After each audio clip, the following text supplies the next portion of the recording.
Cavern of Remembrance from Kingdom Hearts 2 Final Mix is considered to be one of the most difficult areas in the entire KH franchise, requiring drive leveling, intricate movement, and the most difficult mob fights in the game just to reach the Garden of Assemblage, a room of 13 super bosses which are some of the toughest fights you'll face in the series. But what if we could just avoid all of that? What happens if we go out of bounds? Steal enemies? Sequence break the game? Thanks to one pixel, we can do that and more. This is CoR Skip.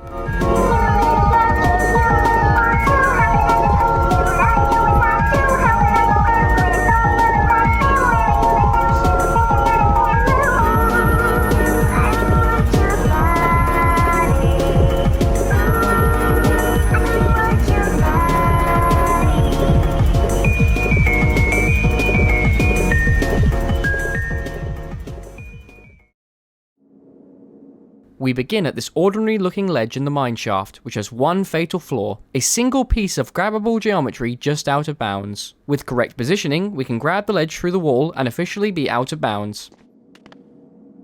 A consistent setup you can use is run against the wall on the right, jump, let go and swing your keyblade right, and jump while holding slightly forward.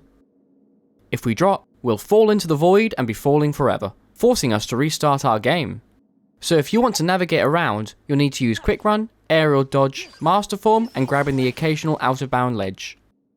Aerial dodge and master form are particularly important because we can attain a lot of height, as each time we pop into master form we can aerial dodge once, and each time we revert from master form we can aerial dodge another time. With enough drive recoveries we can reach any area above us, within reason. Gliding isn't often an option either, as Sora requires collision to be directly below him, which naturally doesn't happen regularly when you're out of bounds. Walls are also one-sided, so you can easily get sucked back into bounds if you're not careful. Now that's out of the way, we can start doing some very unintended things, like triggering fights out of bounds. Just because we're out of bounds doesn't mean we're safe though. Even in the void we aren't safe, as necromancers and rune masters can attack us regardless of distance.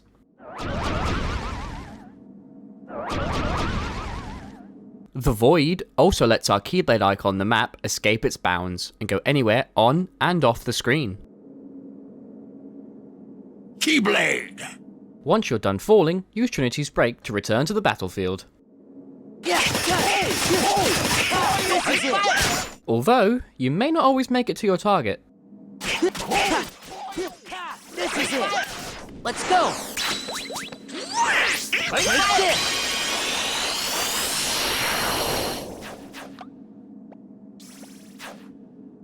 Clearly, we're not safe anywhere, so let's just try and leave.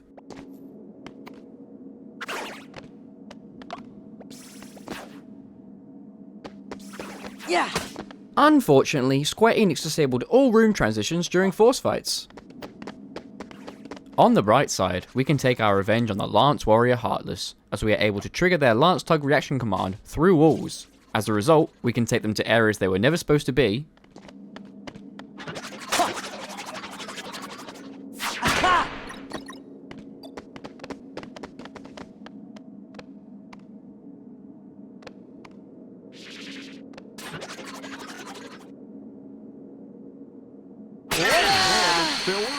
and even take them into the void.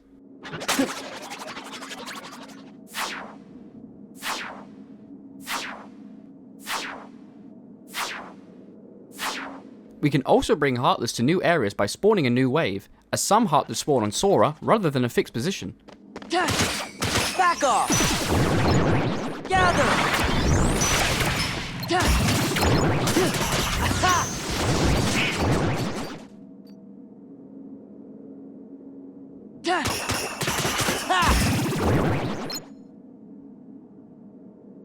Because we can take enemies anywhere, we can test something that's usually impossible. What happens when you open a big chest while an enemy is attacking Sora? There! Surprisingly, Sora is completely invincible during the animation.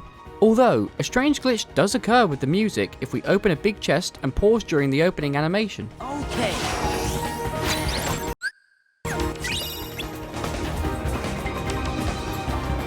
As you can hear, the game is playing both the field and battle music on top of each other, and if you're hoping for the musical mess that was the kiosk demo in my first episode, you'll be disappointed, as the music fixes itself once you finish the battle.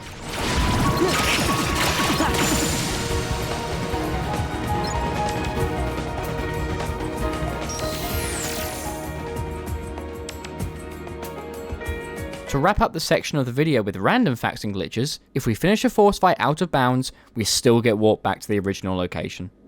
This is it. Light.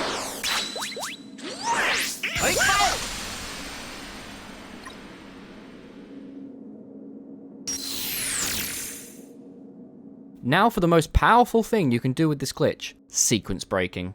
Let's go around the trigger for the first fight and go to the next area. Let's go!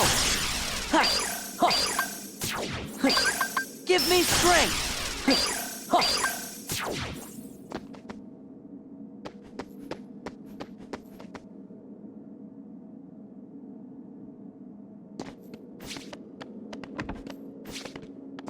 Unfortunately, it's gated off until we power the valves in the mining area. So let's head to that map.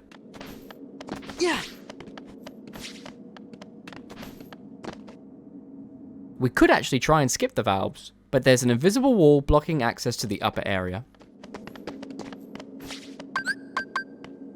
Give me strength!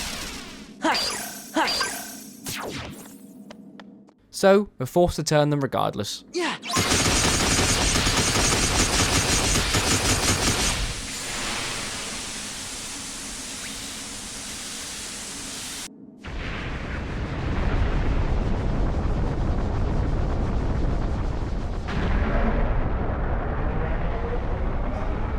If we try to go through the intended route, we'll see the force fight is still waiting for us.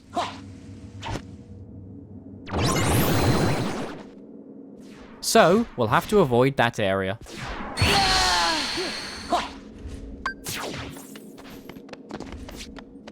Yeah! Once we reach the second force fight, we see it does not trigger, and we're able to progress.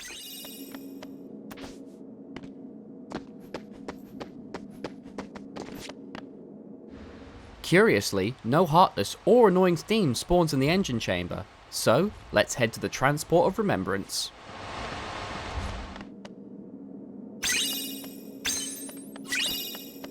Light! Unfortunately, Square thought ahead and actually placed an invisible wall here.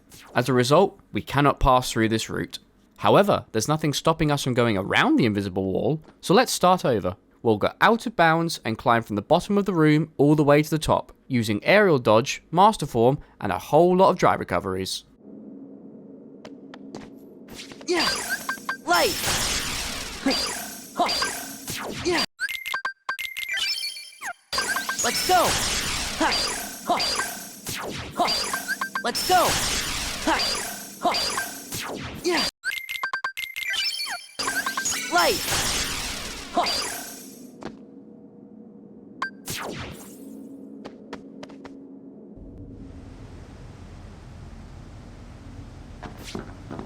As you can see, no nobodies spawn and no force fights begin. All that's left is to enter the Garden of Assemblage.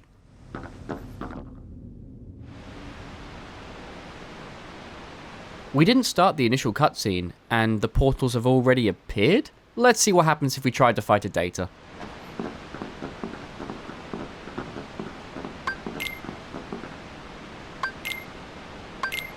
As you can see, the game just ignores our attempts. Yeah! If we try to interact with the computer, it just displays the message as if it's already been used. So we absolutely cannot fight anything here. The exit isn't blocked off either, so we can choose to leave.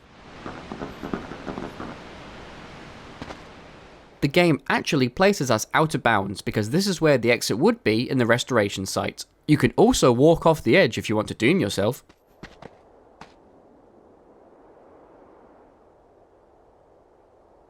Back inside the GOA, only one thing still seems to be functioning normally, and that is the chests. Okay.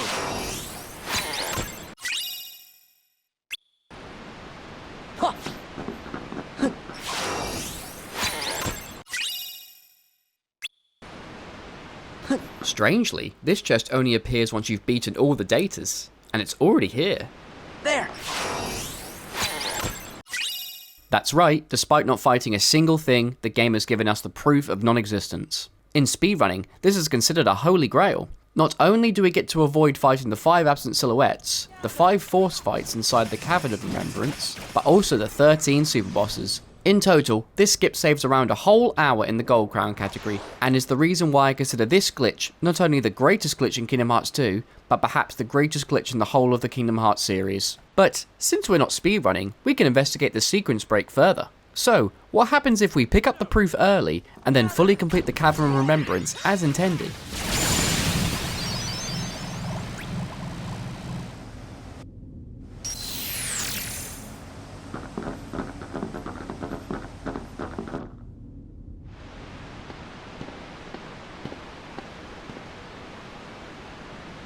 The cutscene now correctly plays, with the only difference being 2 chests are already open.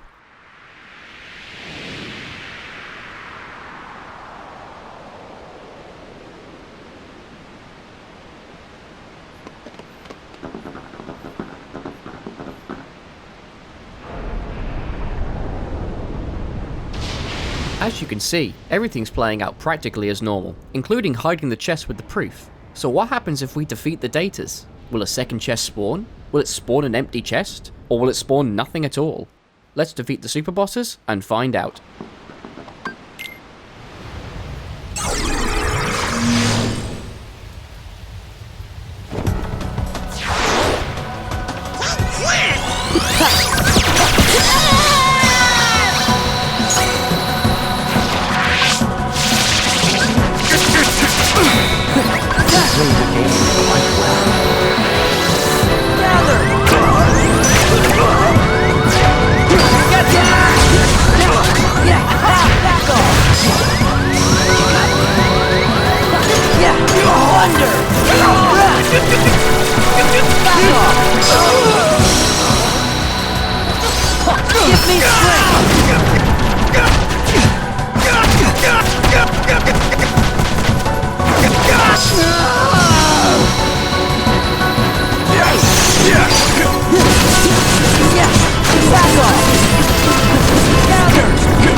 Give me strength!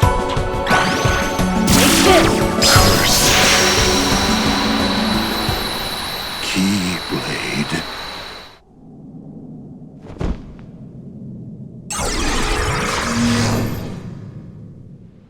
So, let's see what our reward is.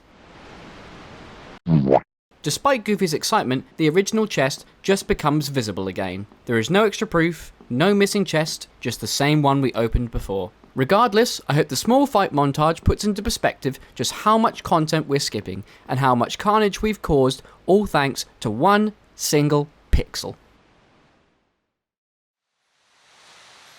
So that's the end of the episode. I hope you enjoyed it. I'm currently trying to reach 1,000 subscribers by September. At the time of writing, we're only around 200 subscribers off, so please consider subscribing to the channel and liking the video. Channel memberships are also now available, so if you want to directly support this channel, receive thanks at the end of my videos, and access to exclusive emotes, please consider joining. And as always, if you have any suggestions for facts and glitches for a future episode, comment them down below, or reach out to me on my socials. Thanks for watching.